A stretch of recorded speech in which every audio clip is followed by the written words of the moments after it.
Hey everybody, and Tony here with a review of the 1983 American documentary-style political drama, Born in Flames, which was directed, written, produced, edited, and shot by Lizzie Borden, and the co-cinematographers were Ed Bowes, Al Santana-Michael, and Oblowitz, with music by Ibis, and it starred Adele Bertay, Honey, Catherine Bigelow, Becky Johnston, Pat Murphy, Florynce Kennedy, and Ron Fodder.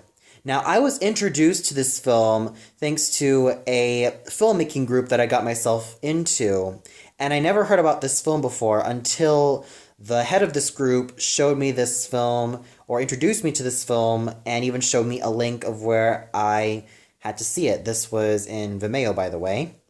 So, I checked out the film for myself, and, well, the thing is, I have to say that this film is rather difficult for me to review because, well, this is a very touchy matter that I got myself into, and I also have to make sure that I express myself as appropriately as possible. And, well, safe to say that even though this is a very touchy matter that I also got myself into with this film, I have to say it's quite intriguing as well.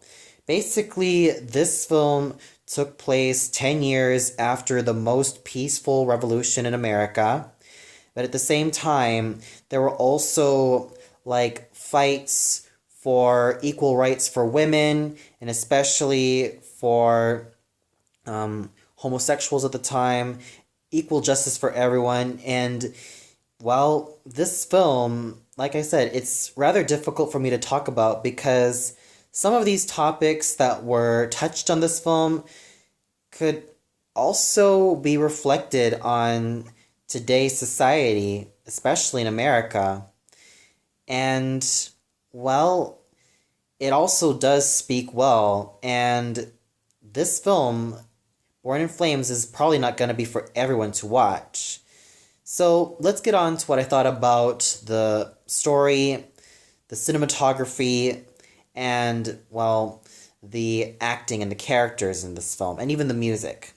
Now, story-wise, this film took place after the most peaceful revolution in America, and there are two different factions involved in the story. One involves the very outspoken white lesbian girl by the name of Isabel, who also hosts her underground radio station, Radio Ragazza. The other one is the African American, more soft spoken radio DJ who hosts her private underground radio station by the name of Honey. And each of these characters have their conflicting ideas of how they want to really empower women's rights further into the American system, and even to an international system as a whole.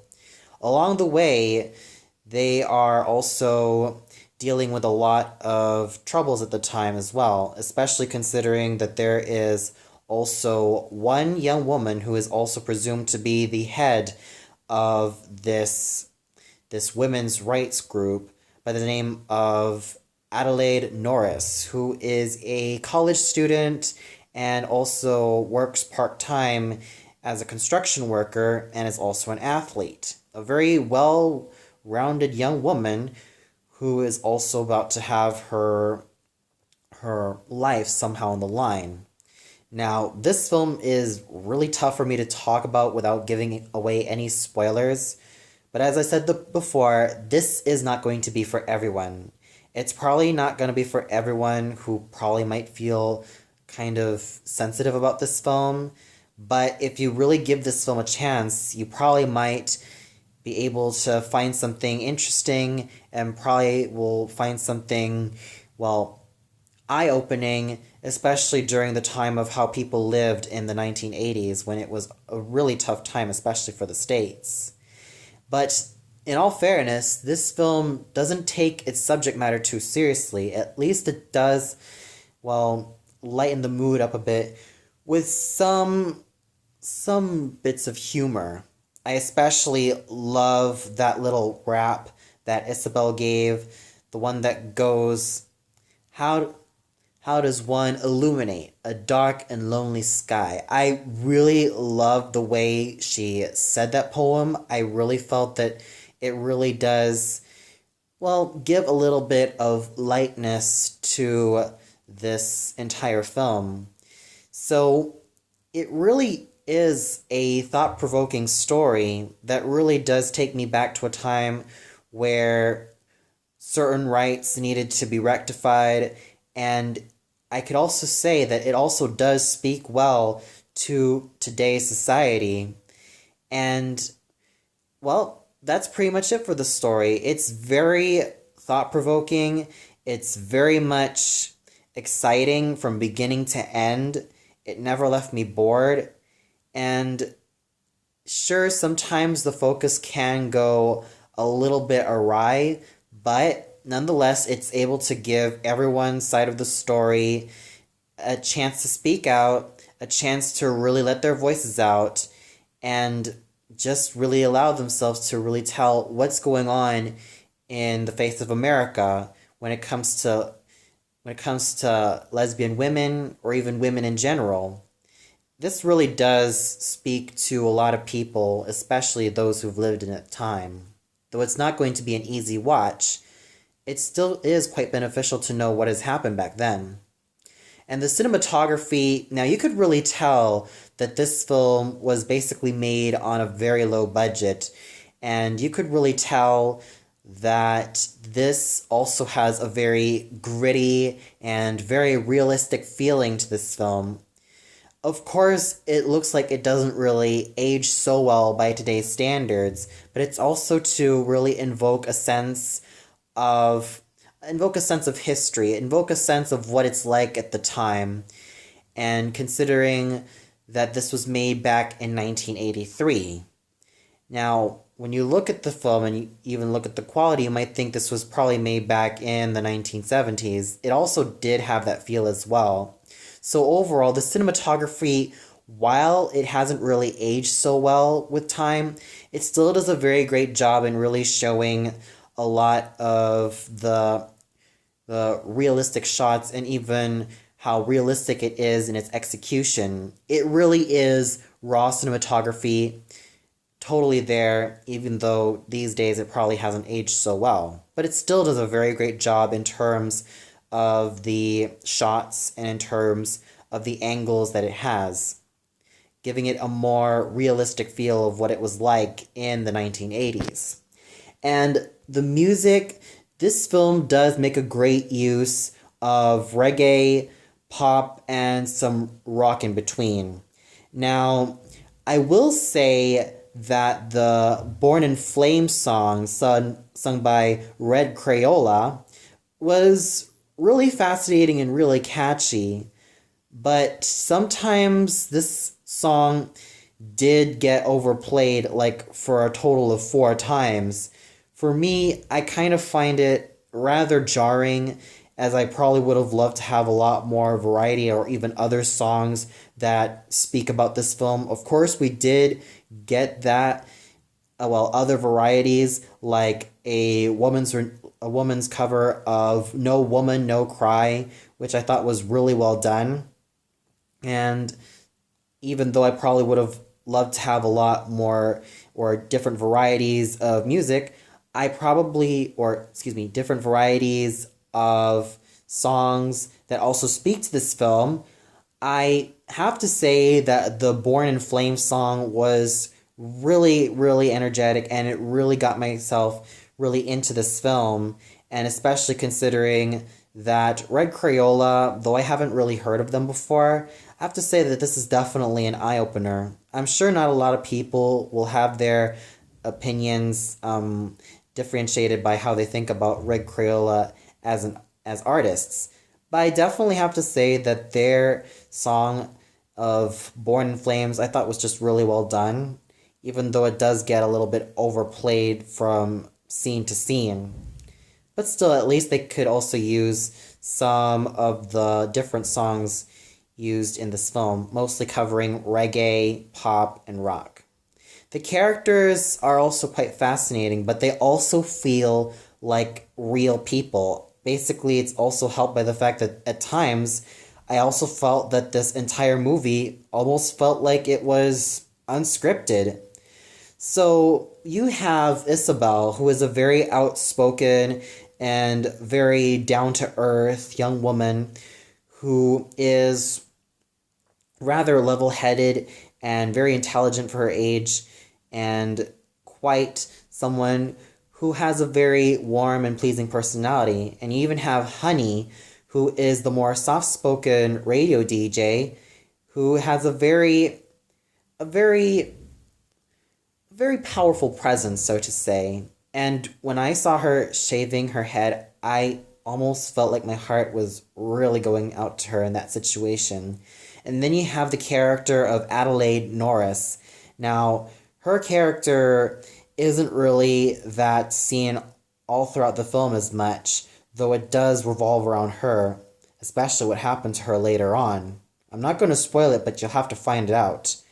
I have to say that her character, well, she didn't really have that much screen time, save for a few moments. But she's actually quite fascinating if they probably would have given her a lot more screen time. Not to mention, there are a lot of other fascinating people in this film, like the three journalists and many other characters in the screen. And even though there might not be anything that's too deep about them, at least their characters are very fascinating because they pretty much represent real people going through hard times and very hard situations that is really evident throughout this film. And then you have the character of Zelia, who is an activist. I also found her character very fascinating as well.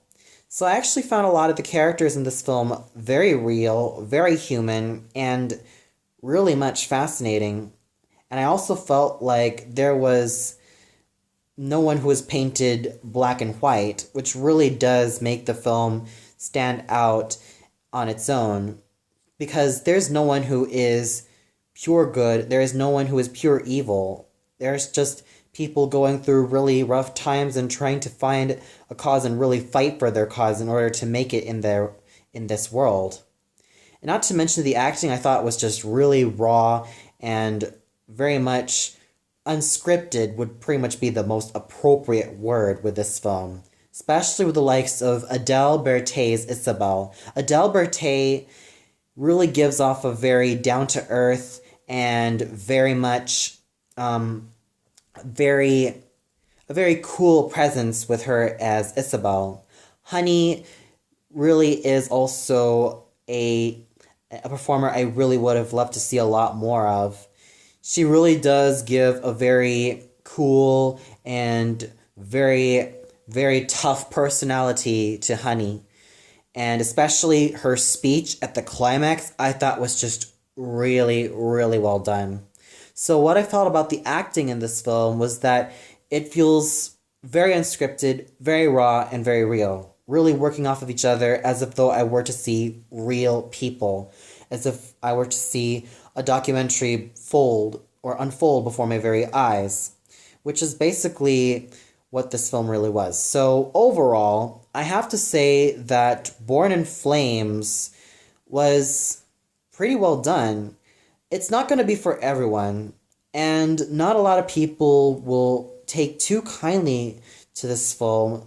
Probably it was also because of some of the messages thrown in there, and because sometimes there were moments that probably didn't really resonate with so many people. But for me, it was a really great eye-opener to really see what it was like in the States back in the 80s.